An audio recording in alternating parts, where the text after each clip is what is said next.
하나님 아버지 감사합니다. 오늘도 우리가 금요 기도회를 허락해 주셔서 또 주의 귀한 이름을 찬양드리고 또 함께 주의 말씀을 듣고 기도할 수 있는 시간을 주신 것 감사합니다. 하나님, 우리 성도들의 삶에 많은 무거운 짐이 있고 기도의 제목이 있습니다. 이 시간 예수 그리스도의 이름을 의지하여 기도할 때 성령님께서 우리 가운데 찾아오시고 말씀하여 주시고 주의 한량없는 사랑과 주님의 놀라운 능력을 우리에게 부어주셔서 넉넉히 믿음으로 승리할 수 있는 은혜를 허락하여 주시옵소서. 이 시간 우리 또 초동부 하나님 여름 캠프 가운데 있습니다. 하나님께서 함께하여 주시옵소서. 주님을 만나는 귀한 밤이 되게 하여 주시옵소서. 예수님의 이름으로 기도드립니다. 아멘. 우리 하나님의 말씀은 마태복음 5장 33절부터 저희들이 48절까지 저희들이 보도록 하겠습니다. 저희들이 33절부터 37절까지 한 절씩 읽도록 하겠습니다. 33절, 또 옛 사람에게 말한 바 헛맹세를 하지 말고 내 맹세한 것을 주께 지키라 하였다는 것을 너희가 들었으나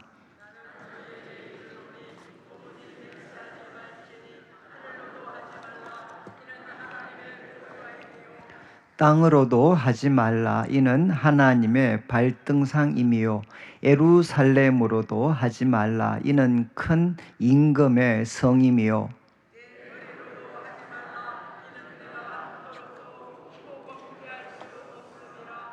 같이 읽겠습니다. 오직 너희 말은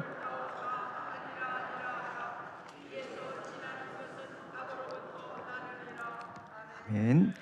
먼저 우리 부고강고 사랑 3교구 983 예친 이선주 A 집사님의 모친 되시는 우리 박미옥 성도님께서 목요일 8일 소천하셨습니다.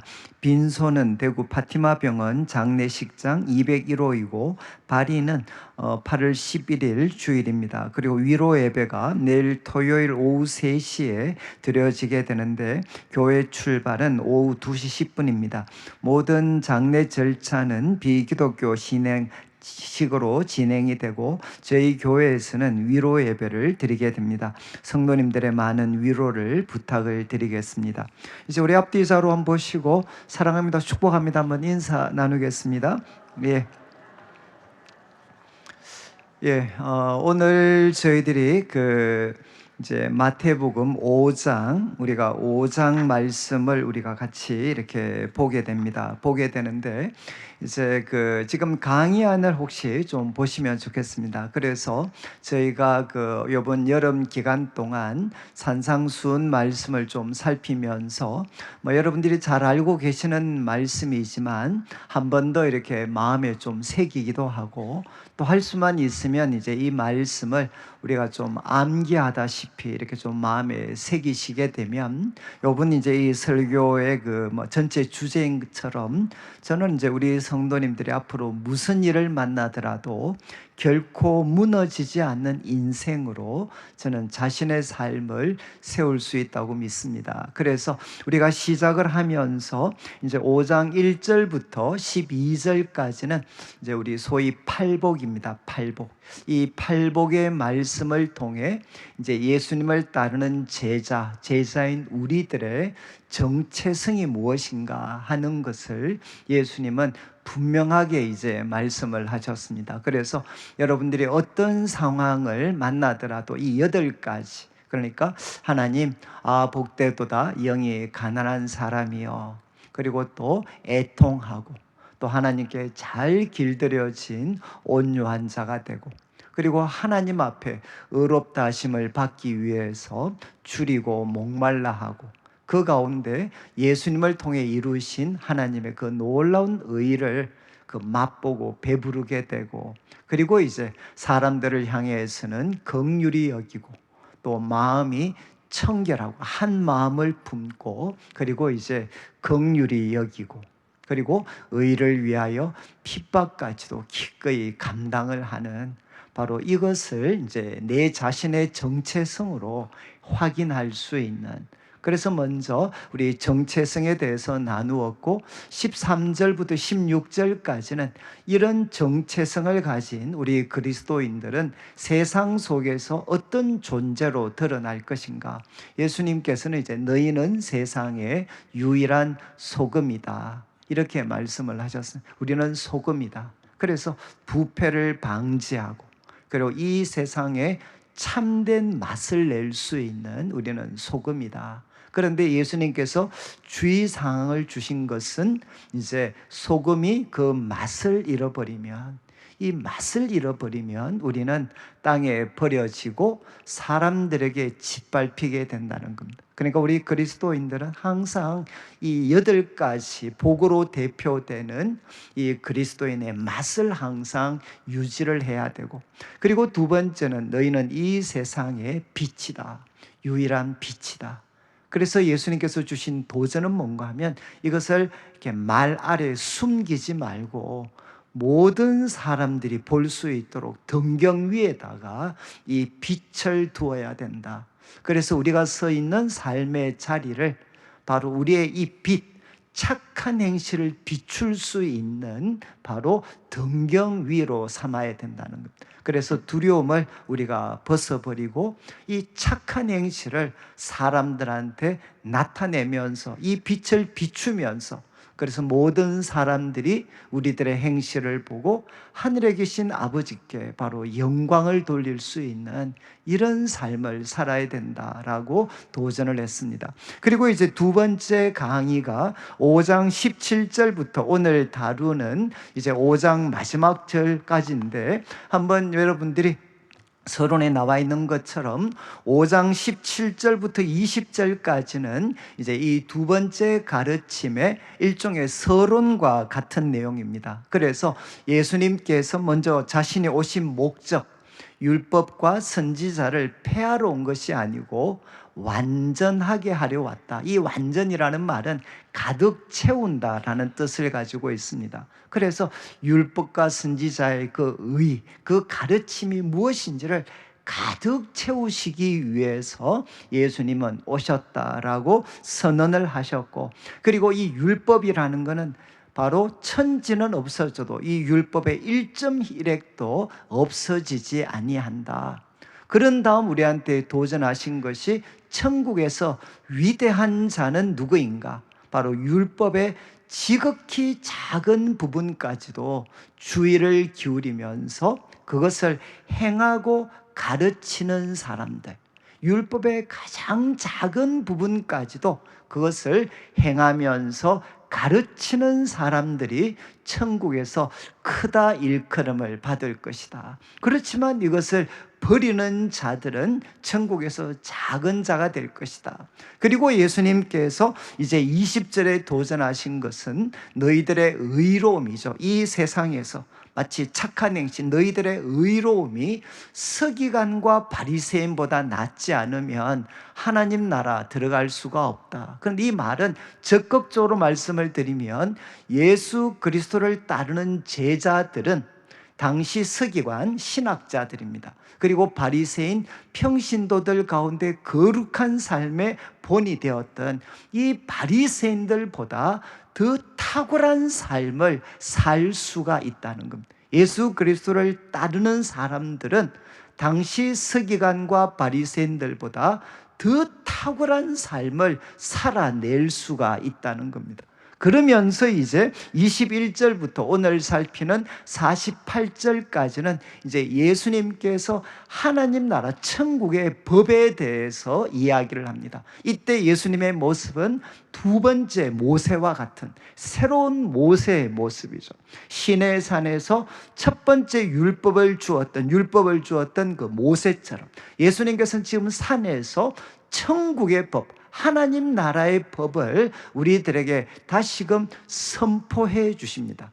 그래서 예수님께서는 이제 지난주 다루었던 세 가지였죠. 먼저는 여러분 이 법에는 하나님 나라의 그 가치, 하나님 나라에서 가장 가장 중요한 것이 무엇인가? 하나님 나라의 가치와 성격이 이 법 속에 가장 잘 표현이 되어져 있습니다. 그래서 예수님께서는 첫 번째 이렇게 말씀하셨죠. 옛사람은 살인하지 마라 라고 이야기했지만 나는 너희에게 이르는데 뭐라고 말씀하셨습니까? 바로 형제를 향해서 노하는 자마다 심판받게 되고 형제에 대해서 라가, 이건 욕입니다. 욕. 라가라 하는 자는 공에 잡히고 미련한 놈이라 하는 자는 지옥불에 들어가게 될 거다. 그래서 제가 지난주 말씀드린 것처럼 최소한 저한테는 이 말씀을 통해 정말 하나님께서는 한 사람 한 사람의 그 생명을, 다른 사람의 생명을 정말 귀하게 생각하시는구나. 한 사람의 생명을 정말 귀하게 생각을 합니다. 그런데 여러분, 이 살인은 말씀드린 것처럼 형제라고 이야기하는 가까운 곳에서 이 살인은 지금도 일어날 수가 있다는 거죠. 특별히 무엇을 통해? 우리의 풀지 않는 분노를 통해서, 그리고 우리들의 부주의한 그런 말과 욕을 통해서 지금도 가장 가까운 곳에서 이 살인이라는 하나의 죄가 지금도 벌어지고 있습니다. 그런데 예수님께서는 예수님을 따르는 제자들에게 말씀하셨죠. 예수님 이 법을 가르치신 것은 무엇이겠습니까? 바로 너희는 여러분 가장 가까운, 최소한 우리 가족으로 대표될 수도 있고 교회로 대표될 수도 있고 형제 자매라고 불리는 가장 가까운 곳에서 여러분 계속적인 분노 이거 품지 말고, 그리고 말 한마디 할 때마다 여러분 그들을 모욕하거나 비웃거나 조롱하는 말이 아니라 그들의 가치를 인정해주고, 그리고 그들을 향해 사랑의 말들을 그들에게 행하는 자가 되어야 된다는 것.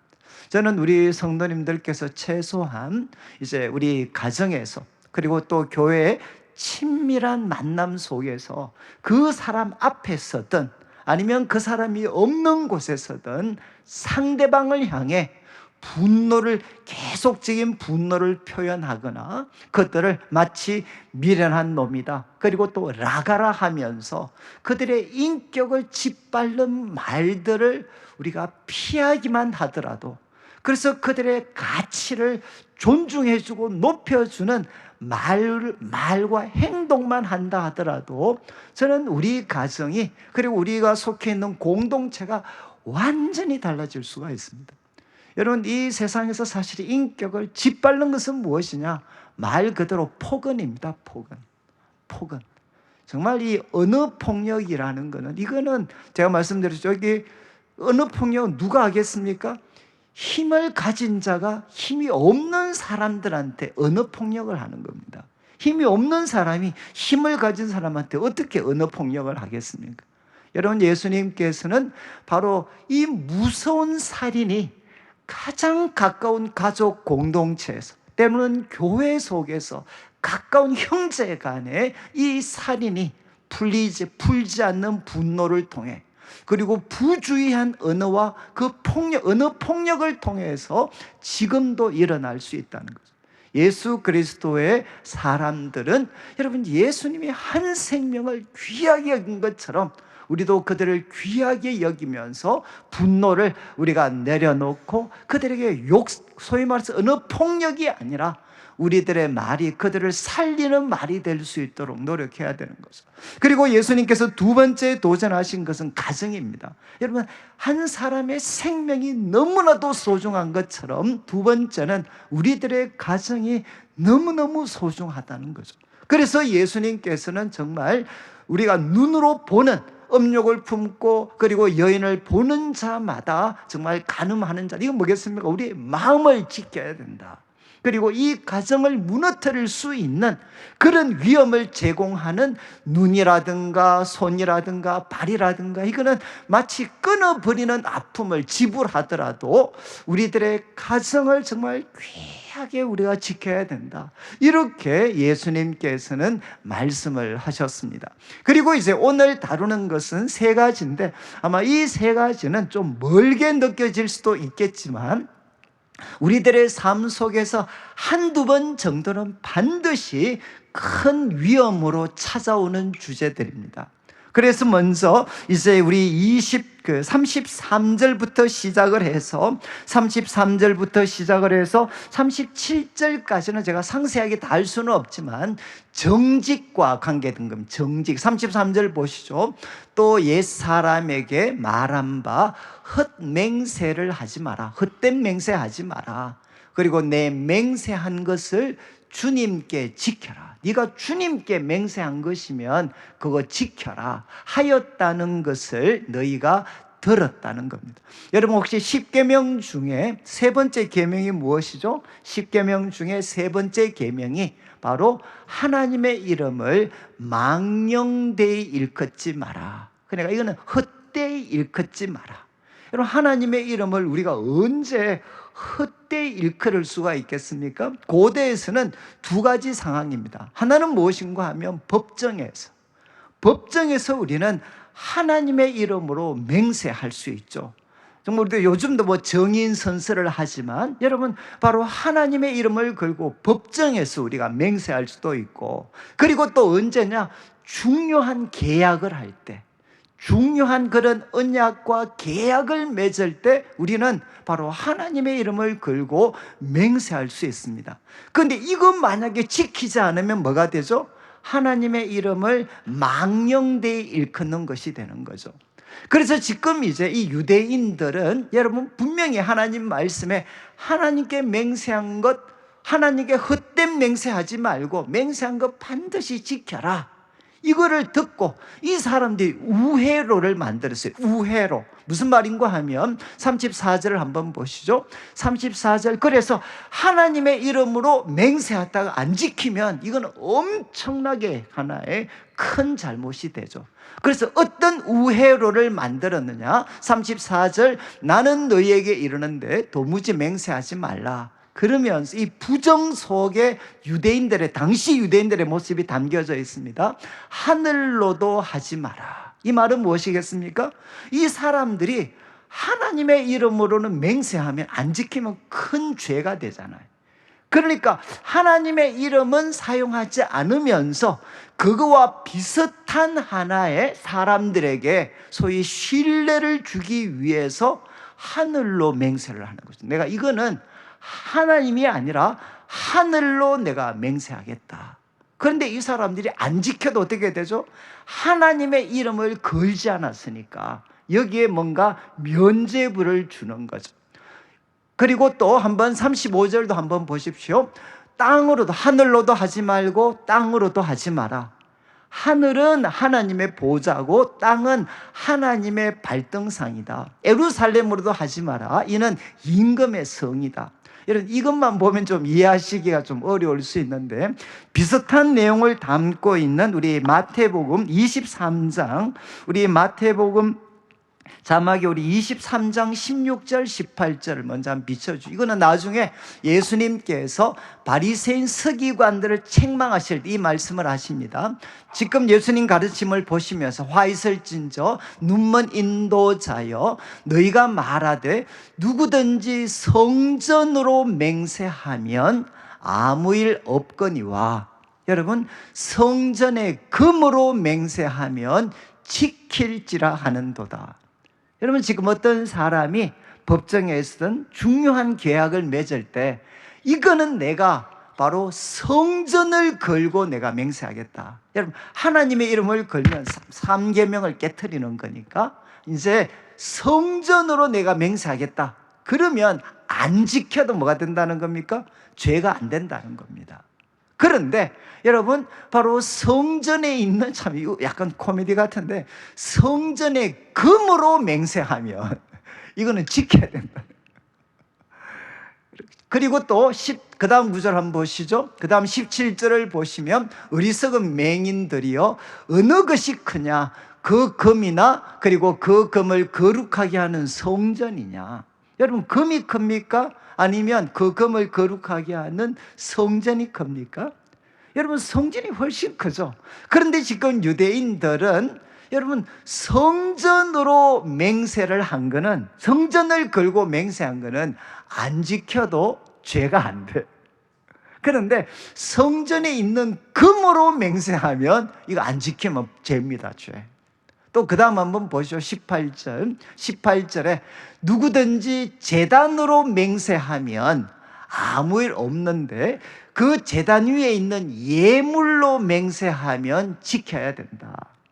여러분, 지금 성전에 제사 입구에 보면 제사 드리는 제단이 있는데 그 제단을 걸고 맹세하면 안 지켜도 뭐 괜찮다는 거예요. 그런데 그 제단에서 드려지는 예물을 걸고 맹세했는데 안 지키면 그거는 큰 죄이기 때문에 반드시 지켜야 된다는 거예요. 제가 지금 말씀드리고 싶은 것은 뭔가 하면, 여러분, 지금 유대 사회가 어떤 사회였겠습니까? 그 사람들로부터 하나님을 연상하게 만드는, 소위 그게 하늘이든 아니면 땅이든 성전이든 성전에 있는 제단이든 이거를 걸고 맹세를 했습니다. 맹세를 했는데 결국 어떤 일이 생겼죠? 이거 다 깨트리는 거죠. 깨트리고 신학자들은 무엇을 했나? 여러분, 바로 이렇게 깨트렸는데 여기에다가 면죄부를 주는 겁니다. 면죄부. 야, 하나님의 이름으로 안 했는 거니까 이거 얼마든지 깨트릴 수 있지. 야, 성전을 걸고 맹세한 거, 금도 아니고 성전을 걸고 맹세했으면 그거 안 지켜도 막 그냥 괜찮어. 이런 식으로 면죄부를 주기 시작을 했습니다. 그러니까 하나님을 섬기는 백성들 가운데 결국 무엇이 무너졌습니까? 무엇이 무너졌죠? 정직과 신뢰가 무너진 겁니다. 하나님의 백성들, 하나님을 섬기는 공동체, 하나님께 예배를 드리고 하나님의 법도대로 살아간다고 이야기했던 그 유대인 사회에서 무엇이 무너졌느냐? 정직이 무너진 거죠. 정직이. 그래서 예수님께서 말씀을 하십니다. 너희가 이렇게 맹세를 하지 마라 그러면서 마지막 이제 여러분 34절부터 다시 한번 보겠는데, 34절, 나는 너희에게 이르는데 뭐라고 했습니까? 도무지 맹세하지 마라. 맹세하지 마라. 이유는 하늘로도 하지 마라. 여러분, 사람은 면죄부를 줄 수 있을지 모르지만 하늘은 무엇이냐? 하나님이 보좌로 앉아 계시는 곳이다. 네가 하늘로 맹세해서 사람은 면죄부를 줄지 모르지만 그 말은 하나님 앞에 책임질 수밖에 없는 말이라는 겁니다. 그리고 또 35절을 보시죠. 땅으로도 하지 마라. 여러분, 땅 걸고 맹세했는데 안 지키면 신학자들은 면죄부를 줄 수 있을지 모르지만 그 땅은 무엇이냐? 하나님의 발판이 있는 곳이다. 그러니까 그것은 무엇이죠? 너가 하나님께 책임을 져야 될 말이다. 예루살렘으로도 하지 마라. 그것은 큰 임금 바로 하나님입니다. 하나님의 도성인데 네가 예루살렘이라는 표현을 사용했다 하더라도 그것은 하나님께 책임져야 될 말이라는 겁니다. 그리고 또 36절에 우리 생명을 걸고도 하지 마라. 너는 할 수 있는 게 뭐가 있냐? 머리털 색깔도 하나 바꿀 수 없는 사람이 어떻게 자기 이름을 걸고 뭔가 맹세할 수 있느냐? 그러면서 37절에 이렇게 결론적으로 교훈을 하십니다. 너희 말은 옳다 옳다 하고 아니면 아니라 해라. 예면 예, 아니면 아니라 해라. 이것에서 지나치는 것은, 이것은 뭐겠어요? 그냥 그건 맞습니다, 아닙니다, 이렇게 단순 명확하게 표현하지 여기에 뭔가 맹세하는 도구를 사용하는 것, 이것은 무엇이겠습니까? 남을 속이려고 하는 악에서부터 나오는 것이다. 이렇게 예수님께서 말씀을 하셨습니다. 결국 이제 좀 복잡한 내용이었지만 여러분, 당시 예수님 당시의 유대교는 무엇이 무너졌나? 결국은 바로 정직과 신뢰가 깨트려진, 다른 말로 하면 거짓이 지배하게 된 세상이었어요. 여러분, 사람이 아무리 맹세를 해도 서로가 믿지 못하는 그런 세상이 되어버린 거죠. 그래서 예수님께서는 헛된 맹세하지 말고 우리가 모든 말은 여러분 하나님 앞에 책임져야 될 것이기 때문에 예면 예, 아니면 아니라 단순 명확하게 표현해야 된다. 이것이 하나님 나라 백성의 법이다라고 주님은 교훈을 하셨습니다. 그러니까 뭐 이번에 제가 어디 책을 하나 보니까 이제 우리 한국 사람이 얼마나 거짓말을 잘하는가 하면 축구의 신동, 뭐 축구의 신이라고 할 수 있는 메시가 드리블 하는 것보다 한국 사람들이 거짓말을 더 잘한다 이야기하더라고요. 그러니까 이 한국 사람들의 거짓말은 개인기가 현란하대. 요즘 뭐 단적으로 여러분 뭐 보이스피싱 같은 거 생각하시면 되죠. 아니 그 누가 갑자기 뭐 애들 아프다고 뭐 이야기 눌렀는데 그냥 삽시간에 그냥 돈들이 빠져나가고, 그리고 또 돈이 좀 급하게 필요한 사람, 저도 우리 교회 사실은 이 보이스피싱 때문에 고생하시는 분들 많거든요. 제가 그분들하고 만나서 이야기 들어보면 정말 소름이 끼쳐요. 소름이. 이야, 이 완벽한 세상, 이런 완벽한 거짓의 세상을 만들어 놓고, 이야, 정말 이 머리를 좀 좋은 일에 썼으면 참 좋았을 텐데. 여러분 참 이게 제가 좀 죄송한데 옆에 있는 분 보시죠. 우리 부부도 있으실 텐데 옆에 있는 분 말하면 믿을 수 있어요? 남편이 당신 뭐 돈 있나? 이러면 없어. 그러면 믿으셔요? 믿으십니까? 우리가 무슨 말하면 믿으시나요? 이게 지금 이제 우리가 살고 있는 참 세상이 그냥 거짓이 지배하고 있는 세상이죠. 거짓. 그냥 소위 뭐 우리가 그냥 이렇게 예면 예, 아니면 아니라 이렇게 정직하게 살아야지. 그러면 성도님들의 하나 같은 반응이 뭐죠? 정직하게 살면 다 굶어 죽는데. 그러니까 지금 우리가 살고 있는 이 세상은 정말 거짓이 지배를 하고 있습니다. 저는 제가 좀 그런 이런 말씀 드려서 죄송하긴 한데, 저는 여러분 우리 성도님들이 한번 생각해 보시죠.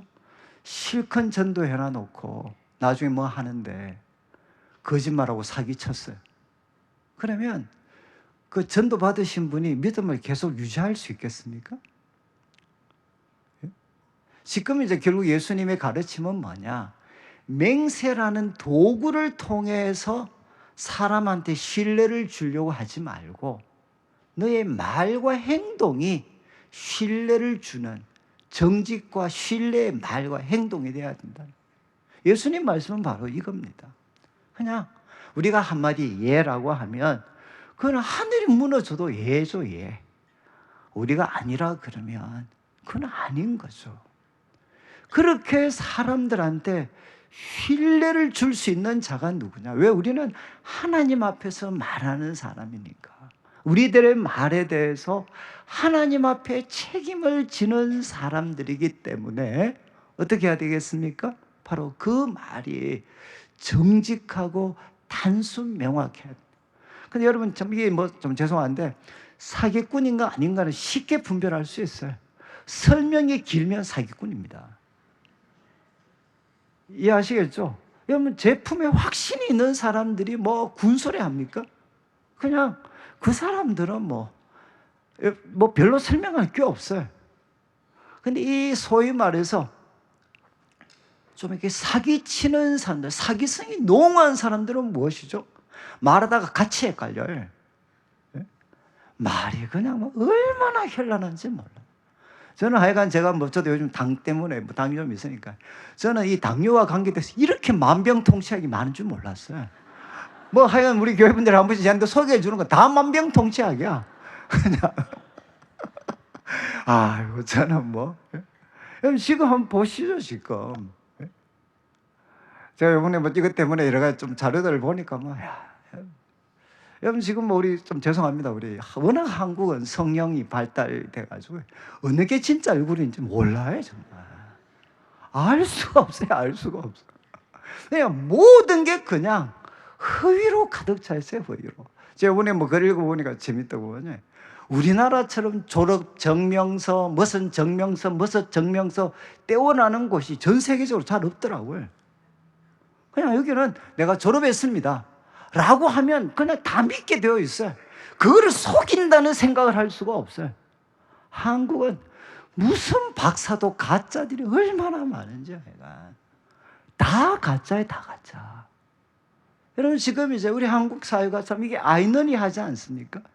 이렇게 기독교가, 교회가 이렇게 부흥하고 성장했다고 이야기하는데 아직도 거짓이 지배하고 거짓이 난무하고 있는 거죠. 난무하는 거. 저는 여러분 예수님께서 여러분 한 사람의 생명이 소중합니다. 그리고 두 번째 가정이 소중합니다. 세 번째는 무엇입니까? 정직이 소중하다는 거예요. 하나님 나라 공동체는 정직하고 서로가 믿을 수 있는 공동체가 되어야 된다. 그래서 할 수만 있으면 단순하게 예면 예, 아니면 아니라. 다른 말로 하면 믿을 수 있는 관계, 정직하고 믿을 수 있는 관계를 만들 수가 있어야 된다는 거예요. 그래서 저는 우리 성도님들 참 이거 정말 많이 이렇게 진짜 노력해야 돼. 제가 우리 뭐 자주 말씀드렸지만 우리 청년부한테 이야기할 때 청년부 자매 하나가 이제 그 사장님 뭐 비서인가 뭐 이건데 이제 제일 큰 고민이 뭐 이렇게 전화 오면 사장님이 야 없다 그래라 없다 그래라. 아니 계시는데 없다 그래라. 그래 고민하다 이 자매가 이제 설교를 듣고 그 다음날 사장님 또 하는데 사장님 계십니다 이렇게 이야기했잖아요. 그러니까 사장님 갑자기 막 눈이 동그래져가지고 근데 그 다음에 이제 이 자매가 뭐라고 했느냐. 그런데 지금은 전화 받으실 수 없습니다. 이제 그렇게 깔끔하게 다 끊어줬대. 그럼 제가 말씀드린 거는 뭔가 하면 거짓말 안 해도 상대방이 원하는 전화 안 받고 싶은 거잖아요. 그 전화는. 우리가 여러분 거짓말을 안 해도 기대하는 효과를 만들 수가 있습니다. 그러니까 우리가 정직을 지키려면 그냥 무조건 단순 그냥 막 지켜야 돼 이게 아니라 상대방이 여러분 거짓말을 써서라도 얻고 싶어하는 것을 우리는 정직을 사용해서 얻을 수 있도록 해드리면 되는 거잖아요. 이게 뭔가 하면 우리가 기도하는 게 바로 이거죠. 기도하는 것은 무엇이냐? 하나님께 물어서 거짓말 쓰지 않으면 상대방이 우리가 기대하는 결과를 만들 수 없는 것 같은데 하나님이 살아계시고 진리이시니까 여러분 바로 정직한데도 우리가 기대하는 결과를 가질 수 있도록 그게 바로 하나님이 주시는 지혜가 이거를 가능하게 만드는 거죠. 여러분 사실 저는 교회가 이렇게 부자 되게 만들어주는 게 기도 응답이겠습니까? 그게 아니라 거짓이 지배하는 세상 속에서도 정직을 사용해서 여러분 그 사업이 잘 될 수 있도록 만드는 게 그게 하나님의 도움이시지 않겠어요? 온갖 거짓말 다 써서 여러분 돈 벌어 본들 뭐 하겠습니까? 저는 참 이렇게 제가 이렇게 공장 같은 데 이런 데 가면 서울에 있을 때도 예배 드리러 많이 갔거든요. 가보면 여러분 다 아무리 막 복 달라고 이렇게 사장님 축복해 달라고 그러는데 같이 일하는 사람들 안색이 별로 안 좋아해. 그래서 제가 나중에 물어보면 뭔가 하면 이런 사장님 복 받으시면 안 되죠. 이런 표현을 한단 말이에요. 이런 표현을. 그렇지 않아요? 여러분 정직 그리고 진리는 빠져버린 채 복만 주면 어떻게 되겠어요? 그게 바로 기복주의 신앙이지 않나요? 지금 이제 예수님께서 말씀을 하셨으면 첫 번째는 여러분 우리가 기도하면서 실험해야 되는 것은 무엇이냐? 여러분 정직하면서도 여러분 바로 우리가 기대하고 싶은 것을 하나님께 얻을 수 있도록 우리가 몸부림을 쳐야 되는 거죠. 그리고 두 번째 이제 이어지는 우리 말씀 우리 38절을 한번 보시면요. 38절 눈은 또 눈으로 이는 이로 갚으라 하였다는 것을 너희가 들었다. 이렇게 말씀. 이거는 여러분 유대 이제 구약 성경에 여러분 한 사회가 그래도 공의를 유지하고 악을 통제하려면 소위 잘못했을 때는 벌을 줘야 되잖아요. 그게 대원칙입니다. 눈은 눈으로 이는 그래서 동형보복법이라고 해서 그래서 한번 예를 제가 들어드리면, 우리 이제 출애굽기 말씀을 한번 좀 비추어 주시면, 우리 출애굽기 21장 23절부터 한번 보시죠. 이렇게 되어 있습니다. 십계명 다음에 다른 해가 있으면 갑대 생명은 생명으로. 24절, 눈은 눈으로, 이는 이로, 손은 손으로, 그리고 발은 발로. 25절, 그리고 된 것은 된 것으로, 상하게 한 것은 상함으로, 때린 것은 때림으로 갚아라. 이렇게 되어 있습니다. 그러니까 여러분, 이거는 뭐 소위 공의 속 공의, 그리고 악이 통제, 악이 뭔가 통제될 수 있도록 하기 위해서 법을 시행하도록 만들었어요. 근데 여러분, 이 속에 하나 담겨져 있는 또 하나의 뜻이 뭔가 하면, 여러분, 이거는 잘못했을 때는 보복해라. 그래서 어떤 이 악에 대해서 처벌을 하고 두려움을 갖도록 해라. 그렇지만 이 속에 또 하나 담겨진 것은 뭐냐? 여러분, 지나친 보복과 복수가 이루어지는 걸 막는 겁니다. 그러니까 여러분 혹시 만약에 눈이 하나 깨졌어요. 내가 눈을 맞았어요. 우리 애가 눈을 맞고 왔어요. 그러면 가서 어떻게 합니까? 눈 하나 맞았으면 가서는 눈 2개 뽑아버립니다. 이게 사람이지 않나요? 그런데 우리 하나님께서는 눈은 눈으로만 갚으라는 겁니다. 보복이 끝없이 확대되는 것을 하나님께서 막아주는 장치가 이 속에 같이 포함이 되어 있어요. 이해하시겠습니까? 그래서 잘못에 대해서 정당하게 책임을 지는 거지만, 이 정당한 시벌이 여러분 이 한계를 넘어서지 않도록 막는 그 2가지 기능을 다 갖고 있었습니다. 근데 사람은 어디에만 사용했죠? 이 법을 바로 복수를 정당화하는데, 개인의 복수를 정당화하는 데만 사용을 했습니다. 그래서 이거는 역사 속에서 일어난 거죠. 끊임없이 인간 역사 가운데 반복된 게 뭡니까? 보복의 악순환입니다. 보복의 악순환. 지금 이제 예수님께서는 이 말씀으로 우리에게 교훈을 하시는데, 38절 이제 말씀을 드렸습니다. 눈은 눈으로, 이는 이로 갚으라 했는 걸 들었는데, 39절, 나는 너희에게 말한다. 그러면서 뭐라고 하셨죠? 악한 자를 대적하지 마라. 그리고 참 내 오른편 뺨을 치거든 결국 이제 왼편도 이렇게 돌려대라. 그리고 또 고발하여 40절, 속옷을 가지고자 하는 자는 겉옷까지도 이렇게 가져가게 해라. 여러분, 이 겉옷은 누구도 빼앗아갈 수 없는 겁니다. 왜냐하면 이제 이 사막 지방에서 이 어떤 겉옷은 저녁 시간에는 이불과 같은 거거든요. 그러니까 이거는 여러분 누구도 빼앗아가면 안 돼요. 그런데 겉옷, 속옷을 다 요구를 하는 사람은 그냥 겉옷까지도 줘라. 그리고 41절, 억지로 오리를 가게 하거든. 이것은 뭔가 하면 로마가 공권력을 사용하는 겁니다. 여러분, 예수님께서 십자가 지실 때 넘어지셨잖아요. 그때 누가 지었습니까? 바로 누구죠? 구레네 사람 시몬한테 이 십자가를 지웠잖아요. 로마 병정이. 바로 그런 상황입니다. 뭔가 어떤 군수 물자라든가 이런 걸 옮기기 위해서 그냥 지나가는 유다 사람을 붙잡아서 일을 시켜버리면, 억지로 오리를 가게 하거든. 그러면 심리 동행해줘라. 마치 공권력이 남용되는 것처럼 보일 때 그냥 심리도 동행해줘라. 그리고 이제 42절, 내게 구하고자 하는 자에게 주고 꾸고자 하는 자에게 거절하지 마라. 이렇게 예수님께서 이제 말씀을 하셨습니다. 결국 이제 이 말씀은 소위 유명한 거죠. 왜냐하면 마트마 간디라든가 넬슨 만델라라든가 이런 사람들이, 또 아니면 이제 마틴 루터 킹 같은 목사님들, 이런 분들이 결국 이제 그 비폭력 운동을 할 때 하나의 그 텍스트와 같은 구절이 바로 이 말씀이었습니다. 결국 이 말씀은 무엇이겠습니까? 다른 거는 제가 시간이 별로 없기 때문에 다 말씀드리지 못하고, 이 말씀의 가장 핵심은 뭔가 하면 보복의 악순환을 끊어야 된다는 거예요. 보복의 악순환을 우리가 끊어야 된다. 다른 말로 하면 이 보복의 악순환 속에 빨려 들어가면 안 된다는 겁니다. 아마 제가 이렇게 말씀을 드리면 정말 우리 목사님 참 속편한 소리 하신다 라고 생각하실 수도 있어요. 그런데 여러분, 이 보복의 악순환 속에 들어가면 사람은 헤어나오지를 못합니다. 결국은 다 죽습니다. 다 죽어요. 다 망가지고요. 결국은 다 죽고. 우리에게 주어진 모든 시간 그냥 복수하는데 그냥 다 사용하다가 여러분 그냥 그렇게 우리 인생 끝나버립니다.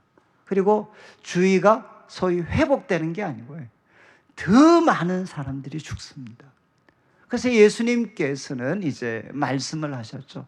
인간 역사 속에 여러분 정말 그 어떤 정말 많은 비극 중심에는 바로 이 보복의 악순환이 있잖아요. 보복의 악순환. 그래서 예수님께서 이제 말씀을 하시는 거죠. 야, 바로 이 보복의 악순환을 끊을 수 있는 사람은 누구인가? 여러분, 예수님께서 살아가는 모습을 보았고 그분이 원수였던 우리를 위해서 십자가를 지시는 삶을 통해 진정한 사랑이 무엇인지 보여주셨고, 나아가서 여러분 이 세상을 주관하는 것, 이 세상을 바르게 만드는 것은 나의 복수가 아니라 하나님이 하시는 일이시다. 여러분, 공의를 세우는 이 세상을 의롭게 더 나은 모습으로 만드는 것은 나의 복수가 아니라 이것은 하나님이 하시는 일이다 라는 것을 인정하는 사람들만 무엇을 할 수 있느냐? 이 보복의 악순환, 이 고리를 끊어낼 수가 있습니다. 그래서 우리 잠언 20장 22절 한번 보시면, 잠언 20장 22절, 잠언 이런 말씀이 있습니다.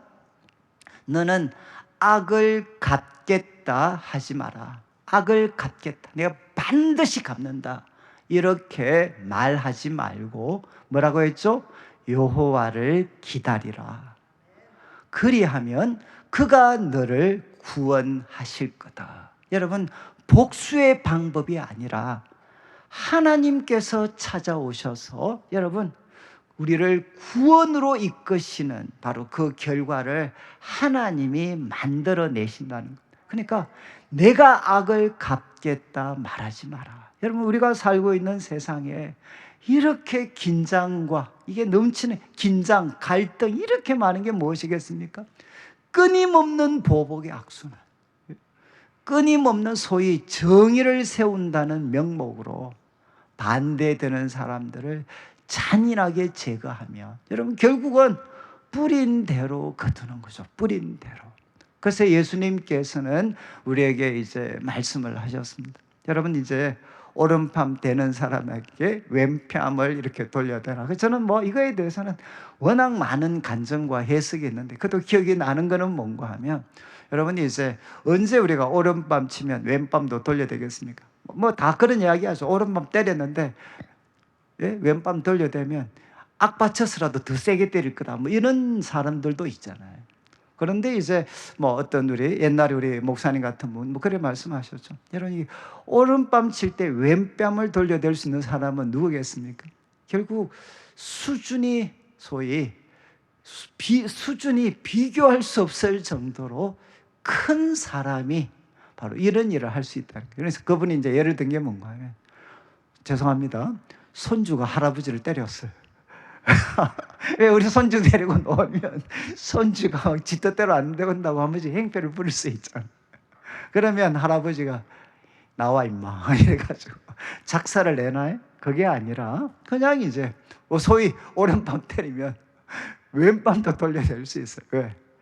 수준이 안 맞잖아요. 수준이. 우리가 정말 수준이 달라지게 되면 여러분 이 보복의 악순환 속에 여러분 빨려들지 않을 수가 있다는 거예요. 결국 보복의 악순환은 어떻게 되느냐? 수준이 똑같을 때 빨려 들어갑니다. 그래서 그냥 같이 죽어요. 같이. 이게 사단이 역사하는 가장 소위 말해서 최고의 방법이 뭐겠습니까? 우리에게 분노를 부추기는 거죠. 분노를 부추겨서 그냥 같이 망하도록 만들어버려요. 명목은 정의를 세운다는 명목이지만 결론은 뭡니까? 다 같이 죽도록 만들어버려요. 그런데 예수님께서는 말씀을 하셨습니다.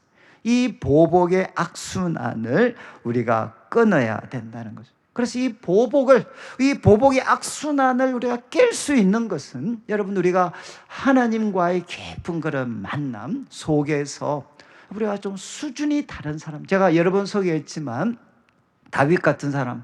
여러분, 다윗이 저는 제일 인상적이었던 게 그거거든요. 압살롬한테 쫓겨서 아들의 반역 때문에 쫓겨갔을 때, 그때 소위 그 시므이라는 그 사울 가문의 사람이 바로 다윗을 향해 온갖 저주를 퍼부었습니다. 네가 사울 가문 무너뜨렸더니만 꼴 좋다. 그래서 온갖 욕설을 다윗에게 다 퍼부었어요. 그때 다윗의 부하들이 견디지를 못해가지고 그냥 한 칼에 끝내겠습니다 라고 이야기할 때, 그때 다윗이 뭐라고 한 줄 아세요? 야, 내 아들도 나를 반역하는데 저 사람이 나한테 하는 거 놔둬라, 놔둬. 그러면서 이제 다윗이 이런 이야기하면, 혹시라도 정말 저 사람의 말이 너무 지나치다면 하나님께서 나를 긍휼히 여겨주셨으면 좋겠다. 이해하시겠어요? 내가 정말 욕을 먹어도 내 아들도 반역하는 판에 소위 나 때문에 사울 가문이 다 박살나죠. 물론 하나님이 치신 거고 블레셋 사람의 손에 죽었지만 피해의식을 갖고 있는 사람들은 다윗이 죽였다고 생각을 하죠. 그래서 정말 어떻게 보면 아들도 나한테 반란을 일으키는데 나한테 이런 악감정 가진 사람이 욕한다고, 야, 그럼 뭐 그게 대수냐. 오히려 이것 때문에 하나님이 나를 좀 불쌍히 여겨주시면 좋겠다라고 그가 반응을 하는 거죠. 저는 여러분이 이제 우리 성도님들께서 이 보복의 악순환을 끊는 거는 진짜 어렵습니다. 이거는 맨정신에는 할 수가 없습니다. 할 수가 없고요. 근데 아까 말씀드린 것처럼 성경이 일관되게 가르치는 것은 무엇이냐? 원수 갚는 것은 나에게 있다. 여러분, 원수 갚는 것을 여러분이 갚으려고 하지 말고 하나님께 맡기라는 거예요. 하나님께. 그리고 우리는 어떻게, 좀 있으면 그 다음 나오는 거지만 선으로 악을 이겨야 됩니다. 원수 갚는 것은 하나님께 맡겨서 이 보복의 악순환을 끊어내고, 그 다음은 어떻게 해야 되느냐? 원수까지도 사랑할 수 있는, 이제는 선으로 악을 이겨내야 된다는 거죠. 그래서 이어지는 말씀을 한번 보십시오. 이제 5장 이제 43절을 보시면 43절에 이제 내 이웃을 사랑하고 내 원수를 미워하라 하였다는 것을 너희가 들었지만 44절, 나는 너희에게 이르는데 원수를 사랑하고 박해하는 자를 위하여 기도를 우리가 하고, 그리고 박해하는 자를 위해서 기도하라. 그래서 45절 보시죠. 이렇게 해야 되는 것은 이렇게 같이 한즉 하늘에 계신 너희 아버지의 아들이 될 것이다. 여러분, 이게 바로 하나님 아들의 모습이라는 겁니다. 왜? 하나님이 바로 악인과 선인에게 해를 비추시고 비를 의로운 자와 불의한 자에게 내려주심이라. 저도 한 번씩 정말 이런 생각이 들 때가 있거든요. 요즘같이 더운 날 하나님이 막 이렇게 비를 주실 때 우리 성도님들과 같이 착하신 분들한테만 비를 내리고 나쁜 놈들한테는 햇빛이 쨍쨍 비치도록 더 강도가 배가 되도록 만들어 주시면 얼마나 우리가 이렇게 참 이렇게 좀 폼나게 살겠습니까? 그렇지 않으니까 또 추운 날, 정말 안 믿고 속색여 있는 사람들은 하는 더 추운 날씨 보내시고 우리한테만 해를 쫙 비춰주시는, 그러면은 정말 사람들이 그거 보고 그냥 하나님께 돌아오지 않겠어요? 근데 하나님께서는 그렇게 하시지 않고 해를 비추실 때도 비를 내리실 때도 악인과 선인에게 공평하게 내려주신다. 그래서 성경이 이야기한 하나님은 어떤 분이시냐? 악인에게도 선인에게도, 여러분, 바로 자기 자녀들에게만 아니라 바로 원수, 그 자기 자녀들을 원수같이 대하는 자들에게도 하나님은 선대를 해 주시는 분이시라는 거예요. 그리고 여러분 46절과 47절은 질문을 합니다. 질문. 46절, 너희가 사랑하는 자를 사랑하면 무슨 사랑이, 무슨 사항이 있느냐? 여러분, 당시 유대인들이 가장 사실 비난했던 사람 중에 하나가 세리죠. 소위 백성의 고열을 뽑아먹었던 이 로마의 앞잡이가 되어서 그 백성들을 잔인하게 수탈했던 이 세리들. 여러분, 세리들도 자기가 사랑하는 사람들한테는 사랑을 베풉니다. 여러분, 이거는 소위 말해서 우리가 우리한테 잘해주는 사람만 사랑하면 그거는 우리가 그렇게 욕하는 세리들도 그 정도는 다 하고 산다는 거예요. 그리고 47절을 보시죠. 너희가 형제에게만 무난하면 남보다 더하는 것이 무엇이냐. 이방인들도, 하나님 모른다는 이방인들도 형제들에게는 다 무난한다는 겁니다. 결국 46절과 47절, 여러분, 하나님의 자녀인 우리들은 세리, 그리고 또 최소한 이방인들보다는 더 탁월한 삶을 살아야 되지 않겠습니까? 그 탁월함의 핵심이 무엇이냐? 여러분, 의인에게만 선을 베풀어 주는 게 아니라 바로 원수 같은 사람들도 우리가 선대하고 그리고 그들을 위해 기도해 주는, 바로 이것이 하나님의 모습이고 하나님 자녀들의 모습이 되어야 된다는 거죠. 그래서 48절 이렇게 되어 있습니다. 마무리를 합니다. 그러므로 하늘에 계신 너희 아버지의 온전하심과 같이 너희도 온전해라. 여러분, 여기 이제 그 온전해라 라는 이 말씀은 앞에서 나왔던 율법과 선지자를 온전하게 하려 합니다. 우리 한국말은 똑같은데 원어는 다릅니다. 원어. 그러니까 앞에 제가 율법과 선지자를 완전케 하려 합니다라고 했던 것은 거기에는 뜻이 뭔가 하면 가득 채우는 겁니다. 가득 채우는 것. 그런데 여기에 온전하라라는 것은 여러분 텔레오스라는 이제 헬라어 단어인데, 이거는 두 가지 뜻이 있습니다. 두 가지 뜻. 하나는 뭔가 하면 먼저 흠이 없다는 뜻입니다. 흠이 없다. 여러분, 구약 성경에 우리 하나님께 드리는 그 제물 있잖아요. 제물. 그 제물은 한마디로 뭐 해야 됩니까? 온전해야 되는데, 온전하다는 말은 무엇이냐? 흠이 없다는 겁니다. 흠이 없다. 그러니까 여기에 바로 하나님 아버지가 흠이 없으신 것처럼 너희도 흠이 없어야 된다는 거죠. 그렇지만 적극적으로는 무엇이냐? 여러분, 하나님께 전적으로 헌신되어 있는 겁니다. 이게 이제 소위 구약 성경에 우리 탐밈이라는 이제 히브리어를 이 헬라어로 번역할 때 이 텔레오스라는 단어를 썼는데, 여러분 이 기억나시죠? 이제 노아가, 여러분 창세기에 노아가 하나님 보시기에 온전한 사람이라고 했습니다. 온전한 사람. 그때 탐밈이라는 이 히브리어를 사용을 하거든. 이거를 이제 헬라어로 번역을 하면 뭐가 되는? 텔레오스입니다. 텔레오스. 무슨 말인가 하면, 여러분 하나님 앞에 온전하다는 것은 선택의 순간에 설 때마다 하나님이 기뻐하시는 일을 전적으로 선택하는 것. 모든 선택의 순간에 설 때마다 하나님께 전적으로 헌신하는 것. 이게 뭔가 하면 바로 텔레오스, 바로 온전한 거죠. 온전한 것. 한편으로는 부정적으로는 흠이 없고, 적극적으로는 선택의 순간에 설 때마다 하나님의 뜻에 전적으로 헌신하는 태도가 무엇이냐? 바로 온전한 것입니다. 온전한 것. 지금 이제 예수님께서 우리에게 말씀하시는 거죠. 여러분, 우리가 원수 같은 사람들, 여러분 다 우리가 다 있잖아요. 다. 여러분 지금 우리 요즘에 우리가 잘 아시는 것은 어떤 할머니한테 이제 남편이 뭐냐 그러니까 평생 왼수라고. 그러니까 우리 집에 있는 분들도 진짜 우리 농담이지만 원수같이 우리를 힘들게 하는 사람들이 얼마나 많습니까? 여러분 그때마다 여러분 우리를 선대해 주는 사람이 아니라 우리를 박해하고 때로는 우리를 너무너무 힘들게 하는 사람들까지도, 그들을 대할 때 여러분 우리들의 삶이 하나님 보실 때 흠이 없고, 여러분 하나님의 뜻에 나를 맞추는, 하나님의 뜻에 전적으로 헌신하는 사람들이 누구냐? 바로 온전한 사람들입니다. 그래서 여러분 이제 이 유대 당시, 예수님 당시에 이 어떤 유대교 윤리를 이렇게 공부했던 사람들은 예수님이 당시 유대 학자들, 유대 그 학자들과 가장 차별적인 가르침이 무엇이었느냐? 그것은 원수 사랑이었다는 거죠. 여러분이 이제 이게 아가페.